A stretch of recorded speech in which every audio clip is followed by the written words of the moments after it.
بسم اللہ الرحمن الرحیم۔ سابقہ نشست میں اسم باری تعالیٰ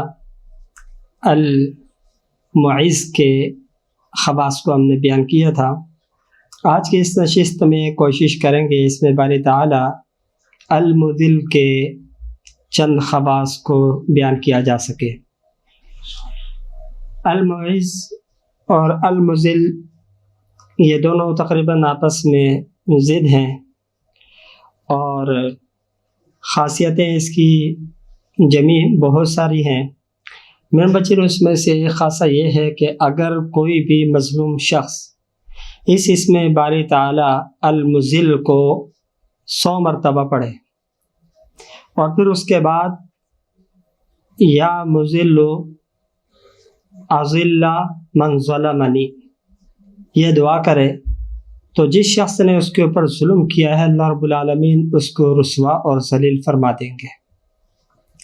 تو مظلوم لوگوں کے لیے یہ اسم باری تعالیٰ المذل یہ بعض ذات باری تعالیٰ کا ایک عظیم تحفہ ہے،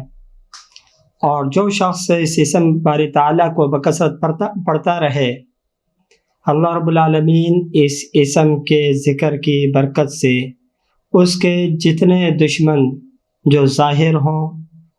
باطن میں چھپے ہوئے ہوں، جیسے نفس کی دشمنی ہو، تو اللہ تعالیٰ ان سب کے اوپر اس کو فتح عطا فرماتے ہیں۔ اور جو شخص اس کا بکثرت ورد کرتا رہتا ہے اللہ رب العالمین اسے خوشی اور انبساط سے نوازتے ہیں۔ اب کتنی مرتبہ اس اسم باری تعالیٰ کا ورد کیا جائے تو اس کے اوپر بکثرت ورد کرنے کا اطلاق ہوتا ہے، تو اس کے بارے میں بزرگان دین سے جو چیز منقول ہے وہ یہ فرمایا کہ 770 مرتبہ اس اسم باری تعالیٰ کو اگر کوئی شخص پڑھے گا تو وہ اس اسم کا ذاکر کہلائے گا۔ اب اس اسم کے جمیع فوائد اور خواص سے بہرہ ہونے کے لیے لازم ہے کہ کوئی بھی شخص جو اس اسم کے فوائد سے فائدہ اٹھانا چاہے اسے چاہیے کہ نصف شب کے بعد تنہائی میں بیٹھ کر کے اس اسم باری تعالیٰ کو 770 مرتبہ پڑھے، اور جو بھی کوئی 770 مرتبہ ڈیلی بیسس پر اس اسم کو پڑھے گا وہ اس اسم کا نہ صرف یہ کہ ذاکر ہوگا، اور اس کے جتنے بھی دشمن ہیں وہ جتنے بھی اس کے ساتھ زیادتی کے مرتکب افراد ہیں وہ سب کے سب اللہ رب العالمین